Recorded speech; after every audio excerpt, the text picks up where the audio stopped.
Hey guys, Silverlord here, back again with another review, and today we'll be taking a look at the Mezco 1/12 Collective Dr. Fate. So without further ado, let's get into it.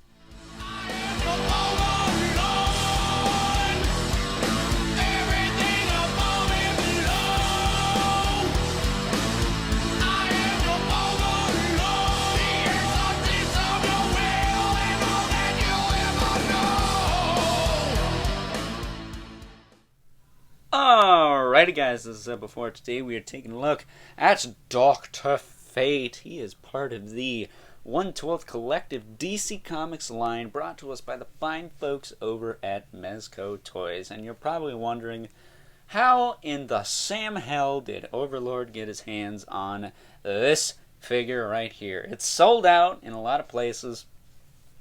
It wasn't cheap to begin with. How did that happen? Well, I'll tell you. I am a big fan of this little podcast called My Wife Is Going to Kill Me. And one of the members, the main host actually, Stephen Bisciotti, he's big into Mythic Legions, and he's also on two other podcasts, Legions Cast and Podcasters of the Universe, which is a Master of the Universe related podcast. But he's big into Mythic Legions, and recently I got the Kador figure from good buddy Evil Villain, who I did that review for, give him some plugs and shout-outs, and he actually gained some followers from that, so that is cool. But I knew Steve did not have that figure, and while I did really appreciate having Kador, he was an awesome figure, a really cool character too, looking into his bio. I knew that Steve wanted that figure probably more than I did. I'm willing to bet. And I hit him up because I knew he had this Dr. Fate, because he goofed and bought it thinking it was a Mezco original character from the Rumble Society, like the Gomez or the Krieg. What the heck's the Cthulhu-looking diver suit guy? I cannot remember his name. I'm drawing a blank. But he was like the member of the Holy Divers or something. And it's that crazy-looking Cthulhu diver suit guy. Baron Benz. That's it. And Dr. Midnight, he thought he was one of those guys. Was it Dr. Midnight? Doc Nocturnal. Dr. Midnight's DC character. Blech. But he thought it was one of those characters, which is actually kind of funny. Even though Dr. Fate's not really in the public eye, even my dumbass knows who he is. So that's pretty funny. But I hit him up. I'm like, hey, do you still have that figure? He's all, yeah, I still got it. I'm like, would you want to trade for Kador? And ultimately he said yes, and here we are. So special shout out to Mr. Lord Daddy Stephen Bisciotti of the My Wife Is Going to Kill Me podcast, Legions Cast, and Podcasters of the Universe for hooking me up with this guy. I saved a lot of money, I'm not going to lie. Cost me about $8-9 to ship him his figure in a priority, was it 3-day box?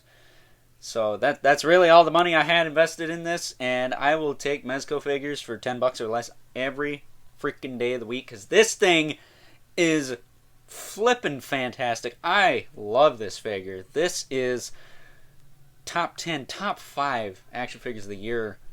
Not just so far, but probably just all around material, if I've ever seen it. And if it ain't, I don't know what is. So, getting him out of the way, we're going to look at the packaging quick, because he does come in a nice box. And I will say, Mezco has some of the nicest packaging. Is it as nice as the Master First boxes? Well, it's a little bit harder to open. I did bend the little cardboard tab, pulling the top out here, but adjusting the camera, you could see this awesome artwork of Dr. Fate on the front. At least I hope it's the front. I know this is the bottom because it's got a barcode on it, so don't kill me in the comments. On the back, it's pretty much just blank. So it's fairly basic. Not getting a whole lot of interesting stuff with the box, but it's the box. It's where I'm going to store the accessories because, well, he's got a ton of those too. But this is a really nice box. And I will say, they packaged the hell out of this thing. Layer after layer after gosh darn layer of plastic trays and cellophane and tissue paper. I made a mess getting this thing out of the package. And I have to say, it was worth every second of effort I had to put into getting this guy out of the package. It's fantastic. So I'm going to do this like I do my Mythic Legions videos. Try and make it a little bit shorter. Just a little bit. And we're going to talk about all of the accessories right now. So, comes with 4 extra sets of hands, starting off with these. These are a little bit more graspy. And these are what I like to call the turn your head and cough hands. So he comes with a pair of those. Comes with a pair of more open hands for casting spells and whatnot, because that's what Dr. Fate does. He comes with some flight hands, which these are kind of interesting. He's got one with the thumb up against the rest of his fingers, and this one the thumb is out a little more. So you could use these as karate chop hands as well, I suppose, but I imagine they're supposed to be flight hands of some variety. And then, last but certainly not least, he has a couple of kind of Doctor Strange looking hands. He's almost doing the Spider-Man thwip like Doctor Strange does. I wouldn't be surprised if that's where these came from. If they are reused, that is. I will say all of his hands are a nice, soft, rubbery material. They're really easy to pop in and off of the little ball hinges, which are tiny. So I appreciate the fact that I don't got to worry about breaking anything. That's always a plus. He also comes with a Kent Nelson, is it? Nelson head.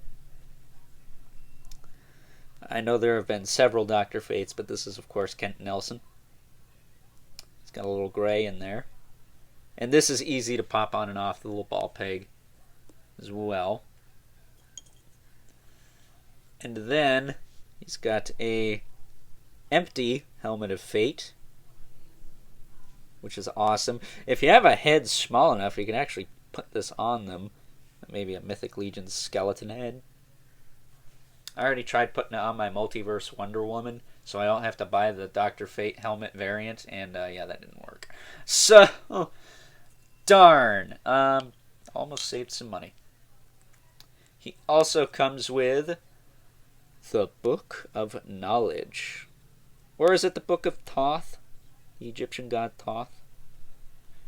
Or Tote, as he's also referred to as. Which actually opens up, and every single page in this thing has something on it.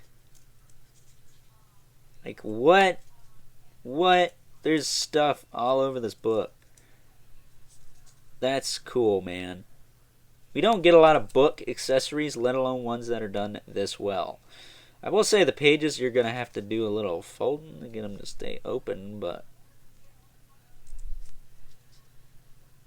it's no big deal. But yeah, there's printing on almost every single page, if not every single page of this book. Just be careful with the hinges. You don't want to break anything, but it feels pretty solid to me. There is the Book of Knowledge, or Thoth. I believe it's Thoth. And you also get a little clear piece which you can slip this into fairly easily. There we go. You could slide this in there, and you can peg it to one of these clear effect part arms, which have the little clips on them. Now they clip on it feels like they clip on backwards. This is where the wrist would be, and this is pointing back. I kind of wish we got a set that had them to where this is where the wrist was, and then this is pointing forward. I'm sure I could be doing something wrong, and I already tried pushing this into this groove here, and it's too thick for that.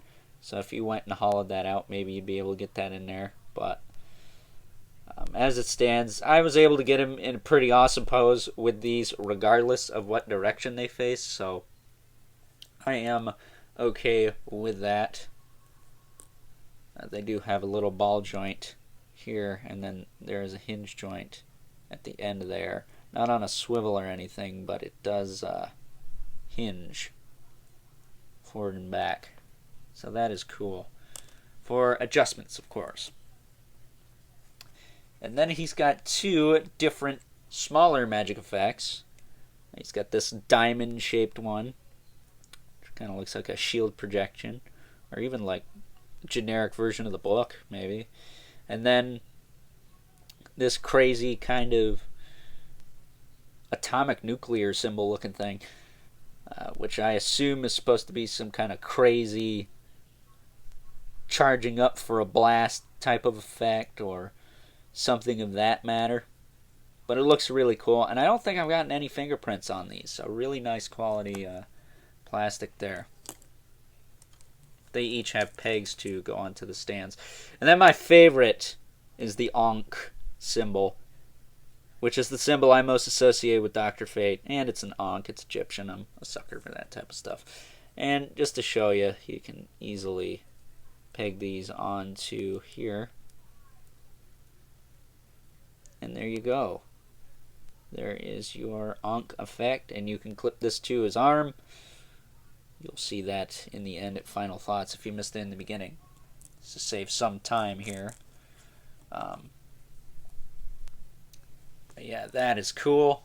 And then, last but certainly not least, he comes with a stand, which also has the Ankh on it. And if you push this peg out, which is actually really hard to do, you can attach this crazy long adjustable arm here, which has three hinge joints and then the clamp at the end.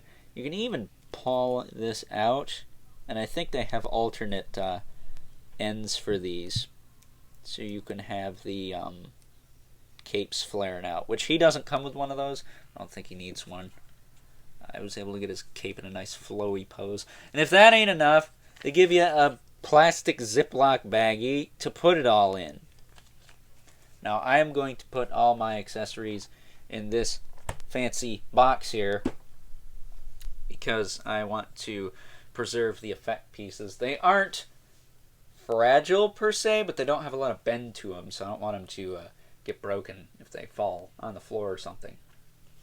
So I will put them back in the box. But taking a look at this amazing figure, look at this guy. He's got this nice spandex blue suit underneath all this gold kind of pleather and hard plastic and PVC material. It's awesome. It has a really nice aesthetic about it. Looks like Dr. Fate with some liberties. You know, Dr. Fate doesn't typically have this loincloth thingy in the front, which is a soft, almost pleathery material, almost paper-ish, but I would say it's better quality than that.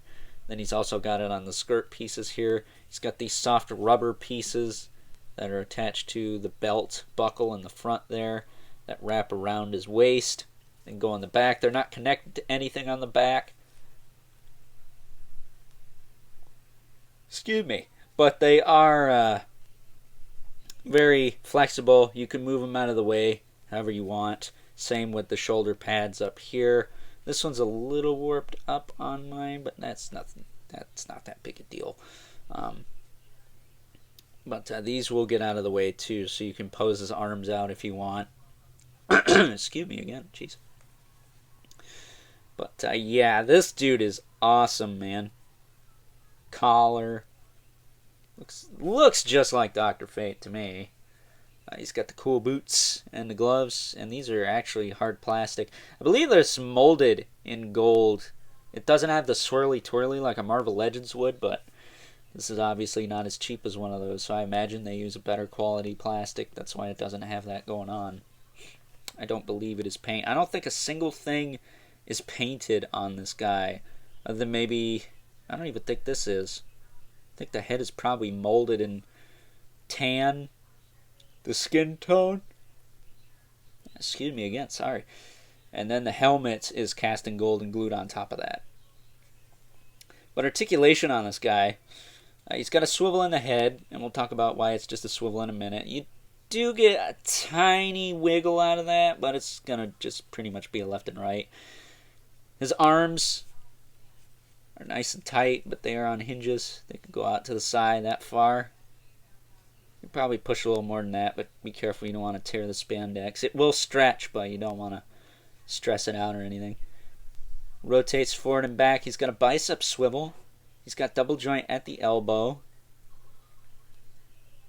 Get a lot of range out of that. And I don't think I have to worry about the fabric getting stuck in the hinges on this guy. That doesn't seem to be an issue for me. I don't know about anyone else, but it seems to kind of just get out of the way. Yeah, it's pretty much just getting out of the way. So that is nice. I'm glad I don't have to worry about that either. He does have the ball hinge wrists, which are on hinges, so you can hinge them forward and back, or in and out, and then you can rotate them around. They can hinge up and down, and then he's got a swivel at both ends. And just to reiterate how easy the hands are to swap, pop right off. Not too hard. I will say the hinges were a little tricky to get to move at first, but after getting them to move, no issues. They move just fine. They're tight enough without being too tight to where I'm worried about breaking it, because they are tiny. I will say that. They are pretty tiny. Diaphragm, he can crunch forward pretty good. In fact, he was kind of stuck a little bit when I opened him, but it's since freed itself up. I think he's got a ball joint in the waist too, if I'm not mistaken, but you're going to get most of your lean out of the diaphragm joint, which works a little better anyways. But you can also get some tilt out of that as well. Hips, kick forward and back. Nice tight hip joints. Ball hinges. Hinge and swivel joints, I should say. They're not like the ball pegs that they use on Marvel Legends or the new Masterverse line. It's kind of iffy at times. This is a nice hinge and swivel joint. A ball disc hinge, maybe that's what it's called, but you can move it in and out. Again, I don't feel I need to worry about anything getting caught in the joint. That's awesome. It's got a thigh cut, double joint at the knee. Really nice double joint, no hindrances whatsoever. And again, straightening the knee back out, I don't have to worry about the cloth getting stuck in the joint.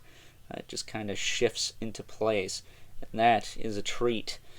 He does have a bit of a boot swivel. I would say it's there, but I wouldn't mess with that too much. You're going to get most of your swivel down here at the feet. He's got a little bit of tilt. He's got a little bit of forward and back. And he's got a little bit of swivel. I believe these are double ball pegs, which work fine. It's not the greatest for a foot. I prefer the ankle hinge with the rocker pinned into it, but this is fine. I don't got to worry about any ratchet clicks or anything with these, or really heating them up at all, so that is perfectly fine with me.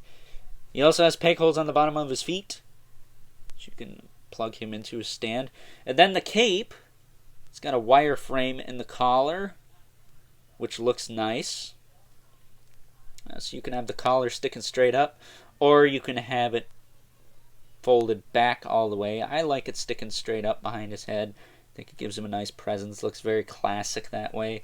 And then the cape itself has a wire running through it that goes all the way from the collar to all around the brim of the cape. And this thing is very easy to pose. Be careful, you don't want to snap the wire, but I feel like it's a pretty decent quality wire, so I don't think that's going to be an issue. But you can pose it all kinds of ways. You can have it wrapping around the front of him like I did in the intro. You can have it pose like this. You can add some wave to it and give it some character. It's a really nice cape, and it's got this kind of pleather material and then almost like a not silk, but like the liner on something that's made out of silk. It feels like that. That's what it feels like to me. And that is some high quality stuff. That's really nice. I love that. So, getting into the noggin, why it's only on a rotation there, what you do is you pop his head off. You're probably thinking, what is this? His eyes and chest will light up. So what you do is you twist this sideways and you pull it out. This is the battery pack, and it comes with 2 small batteries, which I had my dad, aka Mr. Brian, put in here before I recorded this video so I could show you guys the light up feature in all of its glory. All you do is you flip this little switch here. Uh-oh. The batteries die on me? Or did I not flip the switch? Oh, there it is. I couldn't see it. There you go. Thought the batteries died on me. That would have sucked right in time for the video. What you do is you can take this, you can push it back into here, which can be easier said than done. I will say that's one of my only gripes with this thing, other than the price point, is plugging this back in. What you do, you click it into place, and then you can put his noggin back on.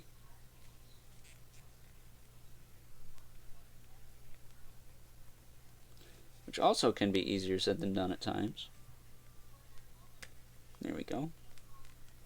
Nice tight snap there, but not too tight. And as you can see, his eyes and chest are lighting up for us. And it looks pretty awesome.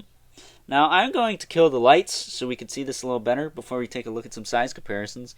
So with that being said, give me just one moment.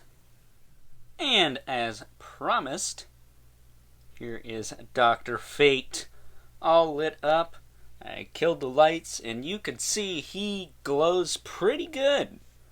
I will say it looks a little bit better on camera than it does in person, but that's 100% okay with me.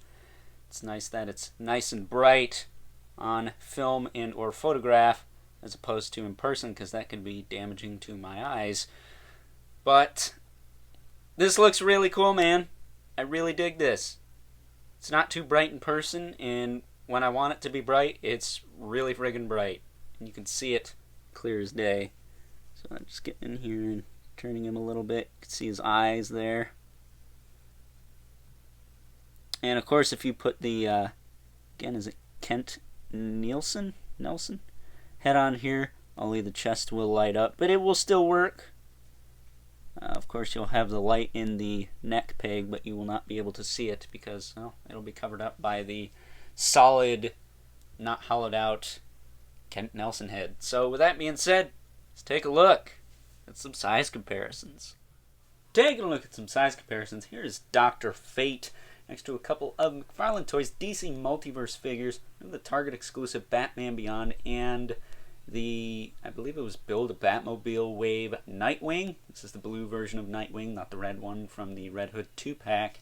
And as you can see, he's a little short for this newer McFarlane Toys Multiverse line, but he'll probably fit right in with your Mattel stuff. Granted, he's going to look aesthetically a lot better because of what he is, but just so you guys have a general idea how he scales with some current DC figures. Up next, here he is next to a couple of Marvel Legends scale figures who also happen to be some badass femme fatales. We have the Coffin Comics / Executive Replicas / Loose Collector Lady Death, which those two look awesome together. And the Marvel Legends Guardians of the Galaxy, I think it was Titus Wave, Angela. And this gives you a bit of an idea what I was talking about with the molded gold. When Marvel Legends does it, it has that kind of swirly twirly look to it, which is not anything that really bugs me, but it definitely looks better on Dr. Fate than it does on Angela. But that kind of goes without saying, you know, the price point. And last, but certainly not least, got our two regulars, the Mythic Legion's Brother Mandibulus, the Mortal Kombat 11 spawn. And even though he's a bit of a squirt next to these two, I think Dr. Fate can hold his own against the Skeleton Army, or even the baddest Hellspawn in all of the 9 circles of the underworld. So with that being said, time to wrap things up with some final thoughts. Overall, and if this isn't top 10 or top whatever action figures of 2021 material, I don't know what is. This thing is freaking amazing. Literally, my only gripe with this figure is the price point, which I didn't have to worry about if you paid attention at the beginning of the video. We'll talk about that again a little later. But I love this guy. I love the cape. I love the light up feature. Yeah, it could be a little bit brighter, but it photographs well. And at the end of the day, that's really what I would be using it for. I have it on here for you right now because, well, it just looks so damn cool. The power effects are also really cool, but again, I guess that would be my other gripe. I wish he could project them in front of him, not just kind of off to the side or behind him. But maybe that's a Dr. Fate thing. Maybe he doesn't shoot these crazy looking effects. My favorite is, of course, going to be the Ankh symbol, because that's the one most associated with Dr. Fate. And even though this figure is a bit Mezco-fied, I think someone who's more akin to the classic look of Dr. Fate would really enjoy this figure. I know I do. I have a lot of fun posing this guy around. Still do to this very moment in time. So with that being said, I would highly recommend you try to get your hands on this guy.